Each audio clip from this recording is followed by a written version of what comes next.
Hello everyone, it's Katie here from the Scrappy Sisters, and I am back helping Laura Alberts voice over her latest video, or not her latest video, but her day 14 video for Scraptember and 30 Days of Sketches. So she is using the sketch from today as well as the prompt for Scraptember, which is mixed media. You can see here she has pulled out a stencil, her Nouveau what do you call that? Silicone spatula. I have the same one. Great spatula. And her Vicky Bouton iridescent glaze, which I also have, and it's also amazing. Although mine does get a little dry, so just be mindful of that. It's probably not a product you can open and sort of use once and then leave for, you know, months on end. You will want to get a lot of use out of this. It will get a bit thicker. You can still use it for sure, but it definitely gets a little thicker.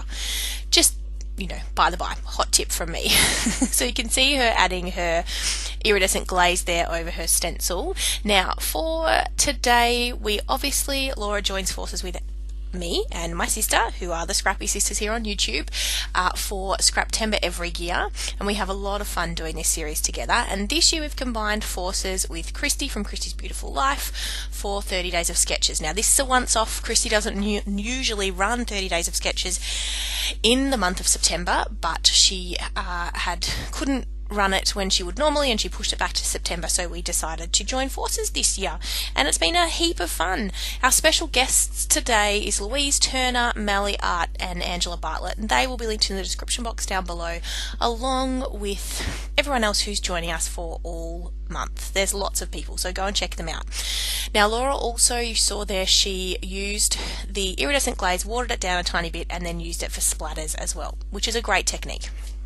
Now, she's used her circle nesting dies to cut out some circles there to mimic the sketch, as well as she has cut her photo into a circle, which is a photo of a cake. And this cake, I believe, is her birthday cake and her brother's birthday cake. Their birthdays are 3 days apart, so they always share a party and a cake and a celebration, which is lovely.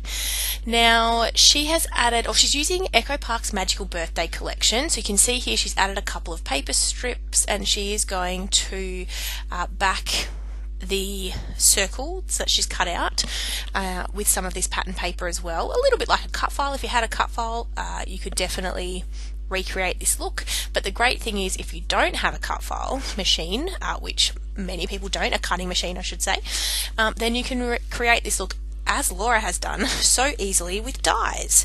And I know a lot of people, or more people, have a die cutting machine than they do an electronic cutting machine.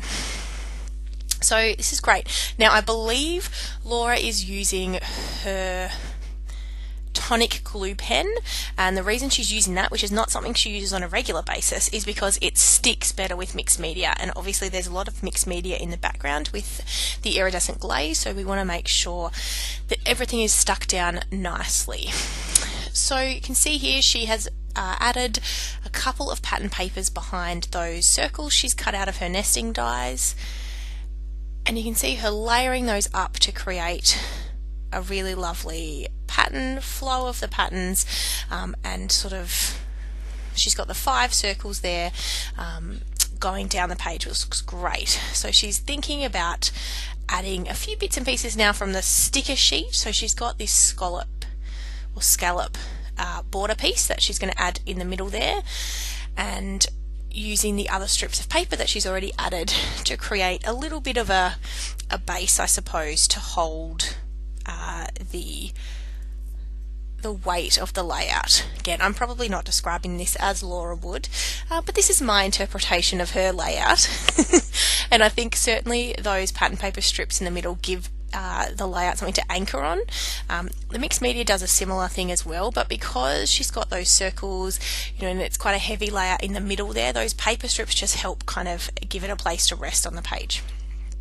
Now she is embellishing her page. Now funnily enough, Laura's not someone who always does this, is she's committing straight away by sticking these things down. Sometimes Laura will sort of tuck her pieces in and around her layout first and then come back and stick, but because she's using a sticker sheet, she's definitely committing and sticking as she goes, which I love.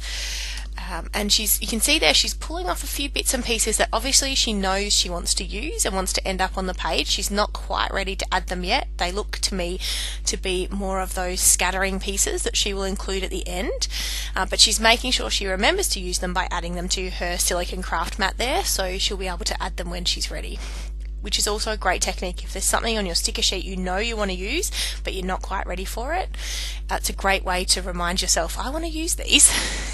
So you can see that she's clearly going with the circle theme here, and she's pulled out some of the ephemera from this collection, I believe. It looks like it's from this collection. It certainly matches well, and she's tucking in some circles around the page as well.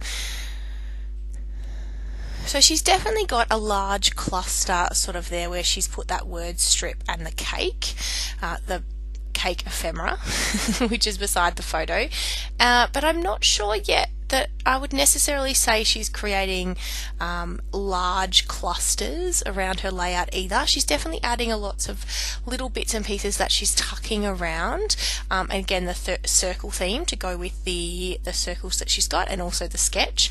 But I would say she's definitely minimally embellishing at this stage. Let's see where this layout goes. I'm watching this for the first time along with all of you, so I haven't pre-watched it. I thought it would be fun to do it this way.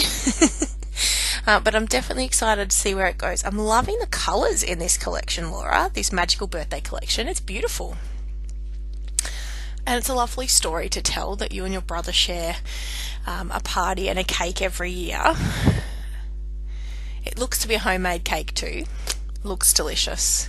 I love a good homemade cake. So you can see Laura is adding those little, I think they're stars. I can't quite see on my screen that I'm using to edit, but they look like stars, but in a circle shape, if that makes sense. They're a white circle and they appear to have a star in the center of them. I could be wrong. There might be like a starburst shape or something, so I'm sure Laura will correct me, or one of you guys who can probably see it on the large YouTube screen will correct me, but she's definitely adding those in as her sort of scattering pieces, which I love. And she's so great at those little teeny tiny bits that she adds at the end around the scattering, and I know she'll come back in with her splattering as well, and I'm sure she'll come in with these look like sequins. Now I wonder if these are star sequins. They look like they might be, and they actually look like they were the same sequins that she used in her day 12 video, and I only say that because I just voice-overed that video right before this one, so it's very fresh in my mind, but I believe that they are star sequins, so she's adding a couple of those in as well. Super cute. Just scattering those around the page. She's keeping her embellishments very much contained to that center of the layout, and I love it. It creates a beautiful white space on either side, but the layout looks really balanced there. She's done a great job. I mean, she always does a great job. Oh, sorry, I'm too busy watching and not voiceovering. I do apologise, by the way, if my voiceover is a little muffled. I had to go back to using my computer to edit this in voiceover, which I haven't in a very long time. Normally I edit in voiceover on my phone, but just because Laura had to obviously share her files with us and send them through, I had no choice but to do it on my computer, and my headset and microphone are very old, and I know that it's not as clear as it would be if I was on my phone, so I do apologise. Now, she used her T-square ruler and drew some lines for her journaling. She is coming back in with her controlled splattering, as she calls it, and adding her gold Nouveau drops. She looks like she's going to back her whole layout on black cardstock, which I love, and I think it's going to look amazing. So let's see how this goes. But I love when Laura puts a really mini border around her layouts. She does this quite a lot, and I think it's a really lovely look, and it just creates, a beautiful finish. So you can see, I think she's going to gut her page as well. No? Let's see what she's doing. Yeah.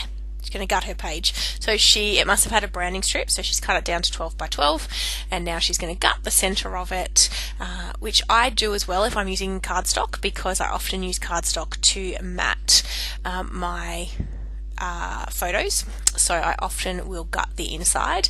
I don't always if I'm using pattern paper. It just depends if it's something that I know I want to use again.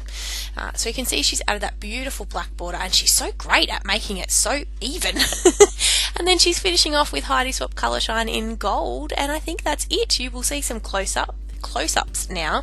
Thank you so much for listening and sticking with Laura while she has had voice troubles, and we will see you in the next one. Thanks guys, bye.